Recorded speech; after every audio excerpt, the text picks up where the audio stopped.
Hi hello ನಮಸ್ಕಾರ.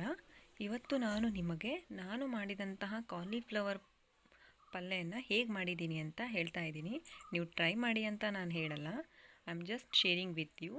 ಮೊದಲಿಗೆ ನಾನು ಏನು ಮಾಡ್ತಾಯಿದ್ದೀನಿ ಅಂತಂದರೆ ಹಾಟ್ ವಾಟರ್ನ ತೊಗೊಳ್ತಾ ಇದ್ದೀನಿ. ಅದಕ್ಕೆ ಸ್ವಲ್ಪ ಉಪ್ಪನ್ನು ಹಾಕಿದ್ದೀನಿ ಮತ್ತು ಟರ್ಮರಿಕ್ ಪೌಡರ್, ಅರಿಶಿಣ ಪೌಡರನ್ನು ಹಾಕಿದ್ದೀನಿ. ಯಾಕಪ್ಪ ಅಂತಂದರೆ ನಿಮಗೆಲ್ರಿಗೂ ಗೊತ್ತಿದೆ ಕಾಲಿಫ್ಲವರಲ್ಲಿ ಹುಳ ಇರುತ್ತೆ. ಸೊ ಅದು ಬಿಸಿ ನೀರಿಗೆ ಹಾಕಿದಾಗ ಏನಾಗುತ್ತೆ, ಮತ್ತು ಟರ್ಮರಿಕ್ ಪೌಡ್ರನ್ನು ಆ್ಯಡ್ ಮಾಡಿದಾಗ ಅದು ಹೊರಗಡೆ ಬರುತ್ತೆ. ಸೊ ಕ್ಲೀನ್ ಆಗುತ್ತೆ. ಆ ಒಂದು ಕಾರಣಕ್ಕೆ ನಾನು ಹಾಟ್ ವಾಟ್ರನ್ನು ಆ್ಯಡ್ ಮಾಡಿದ್ದೀನಿ ಮತ್ತು ಸಾಲ್ಟು, ಟರ್ಮರಿಕ್ ಪೌಡ್ರನ್ನು ಆ್ಯಡ್ ಮಾಡಿದ್ದೀನಿ. ಸೊ ನೆಕ್ಸ್ಟ್ ಏನು ಮಾಡೋದಪ್ಪ ಅಂತಂದರೆ, ಒಂದು ಆನಿಯನ್ ಸಾಕು, ಒಂದು ಟೊಮೆಟೊ ಸಾಕು, ಆ್ಯಂಡ್ 2 ಚಿಲ್ಲೀಸ್ ತೊಗೋಬೇಕು. ಗ್ಯಾಸನ್ನು ಆನ್ ಮಾಡ್ಕೊಳ್ಳೋಣ. ಓಕೆ, ಫಸ್ಟು ತವಾನ ಮೇಲಿಡ್ತೀನಿ. ಓಕೆ, ಆಯಿಲನ್ನು ಹಾಕ್ಕೊಳ್ಬೇಕು. ನಿಮಗೆ ಎಷ್ಟು ಆಯಿಲ್ ಬೇಕಲ್ಲ ಅಷ್ಟು ಹಾಕ್ರಿ.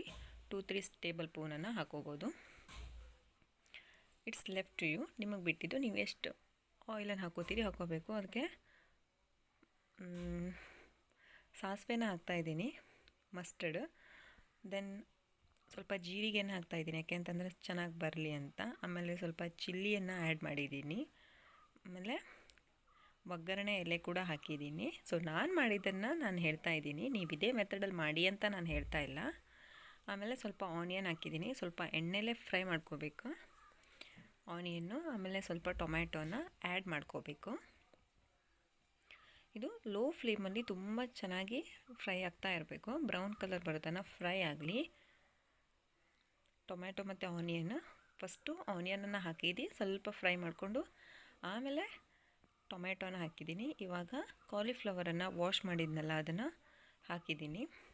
ಸೊ ಮೇಲ್ಗಡೆ ನೀವು ಆಯಿಲನ್ನು ಬೇಕಾದರೂ ಹಾಕೋಬೋದು. ಆಮೇಲೆ ಸ್ವಲ್ಪ ನೀರನ್ನು ಹಾಕಬೇಕು, ಜಾಸ್ತಿ ನೀರನ್ನು ಆ್ಯಡ್ ಮಾಡಬಾರ್ದು, ಬಿಕಾಸ್ ಜಾಸ್ತಿ ನೀರಲ್ಲೇ ಬೇಯಿಸ್ದಂಗೆ ಆಗುತ್ತೆ. ಸೊ ಸ್ವಲ್ಪ ನೀರನ್ನು ಆ್ಯಡ್ ಮಾಡಿ, ಸ್ವಲ್ಪ ಸಾಲ್ಟನ್ನು ಆ್ಯಡ್ ಮಾಡಬೇಕು, ರುಚಿಗೆ ತಕ್ಕಷ್ಟು ಸಾಲ್ಟನ್ನು ಆ್ಯಡ್ ಮಾಡಬೇಕು. ಆಮೇಲೆ ಚಿಲ್ಲಿ ಪೌಡ್ರನ್ನು ಆ್ಯಡ್ ಮಾಡಬೇಕು. ನಾನು ನಾರ್ಮಲಾಗಿ ಯಾವ್ದು ಯೂಸ್ ಮಾಡ್ತಾರೆ ಅದನ್ನು ಆ್ಯಡ್ ಮಾಡಿದ್ದೀನಿ. ಆಮೇಲೆ ಇದು ನಮ್ಮ ಮನೇಲಿ ಮಾಡಿದ್ದು ಅಂಥದ್ದು ಹೋಮ್ ಮೇಡ್ ಚಿಲ್ಲಿ ಪೌಡ್ರ್. ಇದು ಸಾಂಬಾರಿಗೆಲ್ಲ ಹಾಕ್ತೇವೆ ನಾವು, ಅದನ್ನು ಆ್ಯಡ್ ಮಾಡಿದ್ದೀನಿ. ನಿಮ್ಮ ಮನೇಲಿಲ್ಲ ಅಂತಂದರೆ ಯು ಕ್ಯಾನ್ ಸ್ಕಿಪ್ ಆಲ್ಸೋ. ಇವಾಗ ಇದು ಚೆನ್ನಾಗಿ ಲೋ ಫ್ಲೇಮಲ್ಲಿ ಬಾಯ್ಲ್ ಆಗಬೇಕು, ಬೇಯ್ತಾ ಇದೆ. ಸೊ ಬೆಂದಾದಮೇಲೆ ಇದು ಈ ರೀತಿ ಆಗಿದೆ, ತುಂಬ ಚೆನ್ನಾಗಿರುತ್ತೆ. ಒಂದು ಆನಿಯನ್, ಒಂದು ಟೊಮೆಟೊಯಿಂದ ಕ್ವಿಕ್ಕಾಗಿ ಈಸಿಯಾಗಿ 5 ಮಿನಿಟ್ಸಲ್ಲಿ ಬ್ಯಾಚುಲರ್ ಅವರು ಮಾಡ್ಕೋಬೋದು. ನೀವು ಚೆನ್ನಾಗಿ ಎಲ್ಲ ಇಂಗ್ರೀಡಿಯೆಂಟ್ಸನ್ನು ಹಾಕಿ ಮಾಡಿರ್ಬೋದು, ಬಟ್ ನಾನು ಮಾಡಿದ್ದು ಇಷ್ಟೇ: 1 ಟೊಮ್ಯಾಟೊ, 1 ಆನಿಯನ್, 2 ಚಿಲ್ಲೀಸ್, ಆಮೇಲೆ ಇಷ್ಟೇ ಹಾಕಿ ಮಾಡಿದ್ದು. ನಿಮಗೆ ಹೇಗೆ ಬೇಕಲ್ಲ ಹಾಗೆ ಮಾಡ್ಕೋಬೋದು. ನಾನು ಇಷ್ಟು ಸಿಂಪಲ್ಲಾಗಿ ಮನೆಯಲ್ಲಿ ಏನಿದೆ ಅಲ್ಲ ಅದರಿಂದ ಮಾಡಿದ್ದೀನಿ. Thank you.